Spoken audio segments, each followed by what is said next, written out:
Good morning everyone and welcome to session 2020-21, and today I'm going to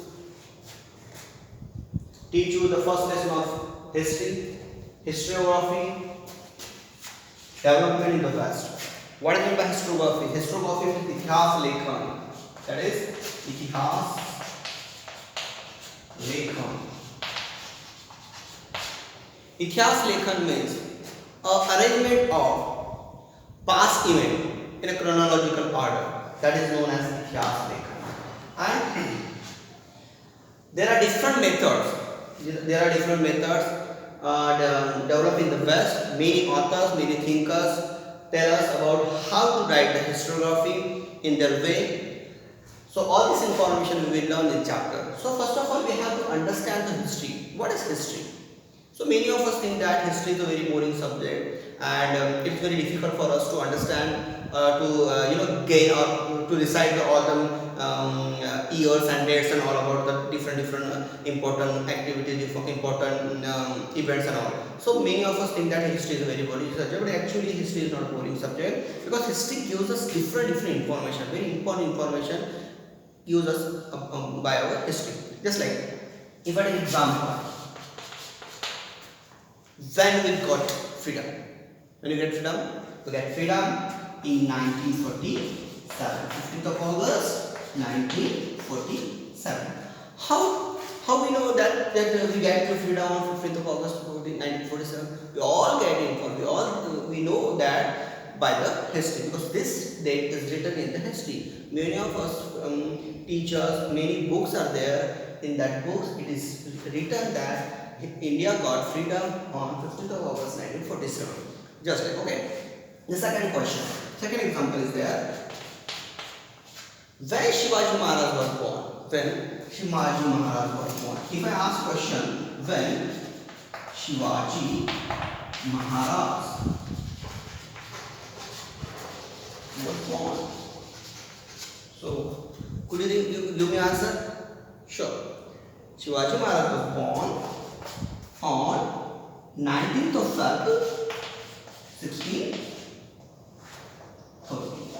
So, how we know that?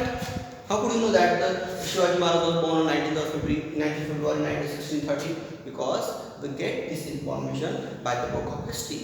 Means history is a very important subject. History gives a different information about our ancestors, many important events about this great person like Shivaji Maharaj, great events like our freedom and so on.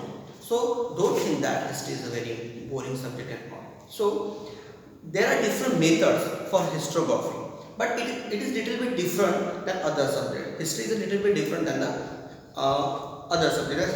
Historiography means इतिहास लेखन, and historians means इतिहास लेखक.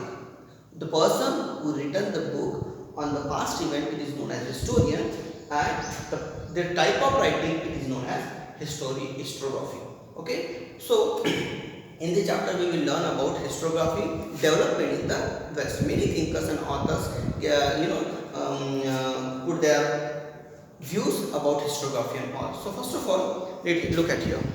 Historiography, historical research, writing and studies are carried out with an objective of understanding the chronological of the past events and their interconnection, this continuous process. Look at here. Historiography is a continuous process. मतलब आपको बताना, historiography कोई मतलब एक प्रकार की एक series होती है जिसमें एक इवेंट के बाद दूसरी इवेंट के बाद तीसरी इवेंट, उनको क्रोनोलॉजिकल ऑर्डर में रखना होता है. मतलब आप अगर जैसे 1947 के में हमको जैसे ये मिला है, फ्रीडम मिला है, बट उसके पहले भी तो क्विट इंडिया मूवमेंट की थी 1942 में, उसके पहले भी कुछ और मूवमेंट हुई थी, सिविल डिसोबीडियंस मूवमेंट है. ये सारी मूवमेंट्स को अगर हम क्रोनोलॉजिकल ऑर्डर में रखते हैं तभी ये इवेंट मतलब एक दूसरे से इंटरकनेक्टेड होगी. अदरवाइज हमको समझ में नहीं आएगा. अगर मैं पहले बोल देता हूँ कि India got freedom on 15th of August 1947 और उसके बाद मैं सिविल डिसोबीडियंस के बारे में बता रहा हूँ, उसके बाद क्विट इंडिया मूवमेंट के बारे में बता रहा हूँ, तो दिस इज नॉट इंटरकनेक्टेड. तो हिस्टोग्राफी लिखते समय या हिस्ट्री लिखते समय आपको ये जो इवेंट्स होते हैं इनको क्रोनोलॉजिकल ऑर्डर में रखना होता है, तब जाके आगे वाले को समझ में आएगा, या जो भी पर्सन उसके ऊपर रिसर्च कर रहा है, he can understand how that these all these events are interconnected. Okay, this is the series of interconnected events. और ये एक दूसरे से इंटरकनेक्टेड है। अगर मैं बोल दूँ कि नहीं, ये इनमें से अगर मैं एक इवेंट बता रहा हूँ फ्रीडम के बारे में और एक इवेंट कुछ और बता दे रहा हूँ मैं, तो दैट इज नॉट इंटरकनेक्टेड और वो एक सीरीज नहीं बनेगी और हम लोग हमारी जो रिसर्च है उससे हम लोग भटक जाएंगे। सो अगर आपको किसी बात के ऊपर या किसी इवेंट के ऊपर आपको रिसर्च करनी है तो आपके पास जो कुछ भी इंफॉर्मेशन है उसको क्रोनोलॉजिकल ऑर्डर में आपको रखना है, उसको इंटरकनेक्टेड, उनमें इंटरकनेक्शन है या नहीं है चेक करना है, then you can prove that or whatever you want to say take, you want to look, you will get that. So this is the chronological event and it is a continuous process. आप इसको रोक नहीं सकते हो। अगर आपको जब तक आप किसी एक मुकाम पे पहुंचते नहीं या किसी एक रिजल्ट पे पहुंचते नहीं तब तक आपको रिसर्च करते रहना है और तब जाके आप किसी रिसर्च के ऊपर पहुंच पाओगे। Okay. In the physical and natural science, the empirical method, laboratory method and experiment and observation is used to verify the available knowledge. This method allows formulating laws remain the true irrespective of the time and space. Those laws can be tested and proved repeatedly. Look at it. So as I said, history is a little bit different than the other subject. History एक बाकी subject से थोड़ा सा अलग subject है। जैसे अगर मैं मैथ के बारे में बताऊँ, अगर मैं मैथ का कोई एक फार्मूला लेता हूँ या आपको सिंपल एग्जांपल देने की कोशिश अगर मैं करता हूँ यहाँ पर, अगर मैं बोलता हूँ 2 + 2 4 होता है, 2 + 2 4 होता है, exactly, am I right? Yes. So अगर मैं 2 + 2 4 बोलता हूँ तो एक्जैक्टली ये मैं यहाँ पर बोल रहा हूँ, मैं मुंबई जाऊँ, पूना जाऊँ, दिल्ली जाऊँ, 2 + 2 4 ही रहेगा। मैं आज बता रहा हूँ 2 + 2 4 है तो क्या 4 दिन के बाद 2 + 2 5 हो जाएगा? नहीं, ये लॉ है, 2 + 2 4 ही होगा, इसमें कोई चेंज नहीं है। तो ये सब्जेक्ट जो मैथ्स है ये थोड़ा सा डिफरेंट है हिस्ट्री से। हिस्ट्री इज नॉट इसको हम लोग टेस्ट नहीं कर सकते। जैसे अगर मैं बता रहा हूँ कि 15 अगस्त 1947 को हमको फ्रीडम मिली है, तो 15 अगस्त 1947 को आप थे ना, मैं था, बट उस इवेंट को हम लोग रिपीटेडली क्रिएट नहीं कर पाते हैं। तो हमको कुछ प्रूफ, जो कुछ हमारे पास इंफॉर्मेशन उसको कलेक्ट करके उसको हमको प्रूफ करना होता है, उसको टेस्टिफाई करना होता है कि जो इंफॉर्मेशन बुक में लिखी है वो सही है या गलत है, और तब जाके हम लोग किसी नतीजे पर पहुंचते हैं। एक सेम एग्जांपल आप साइंस के बारे में ले सकते हो कि आप बोल रहे हो कि H2O फार्मूला है, जो भी है वाटर का फार्मूला H2O, इसमें हाइड्रोजन ऑक्सीजन होता है। ये टोटली आप कहीं पर भी जाओगे, किसी भी लेबोरेटरी में जाओगे तो ये आपका प्रूफ होगा। तो ये साइंस और ये मैथ्स के जो मैं एग्जांपल आपके सामने रखे हैं ये थोड़ा सा हिस्ट्री के बारे में थोड़ा सा अलग है। हिस्ट्री में हम लोग इवेंट्स को क्रिएट नहीं कर पाते, रिक्रिएट नहीं कर पाते। जैसे कि मैंने यहाँ पर 2 + 2 4 लिखा है तो मैं यहाँ पर भी लिख सकता हूँ, कहीं और भी लिख सकता हूँ, जहाँ बोलोगे वहाँ पर मैं ये प्रूफ करके दिखा सकता हूँ। बट हिस्ट्री के कोई इवेंट के बारे में अगर आप बताना चाह रहे हो तो आप उस इवेंट के बारे में आपके पास एकदम रिलायबल सोर्सेस होने चाहिए, रिलायबल एविडेंस होने चाहिए, तभी जब आप उसको बता सकते हो। अदरवाइज आप वो चीज़ को रिपीटेडली यहाँ पे क्रिएट करके या किसी के सामने या किसी लेबोरेटरी में उसको फिर से प्रेजेंट नहीं कर सकते हो। That is the difference between the history and other subjects. So, in the historical research, it may not be possible to use the method of laboratory experiment and observation. This is way because we were not present in the historical time and space, and the historical event cannot be repeated. As I said this earlier, कि हम लोग historical events को recreate नहीं कर पाते हैं। Also in the history, it is not possible to formulate law and remain true irrespective of the time and space.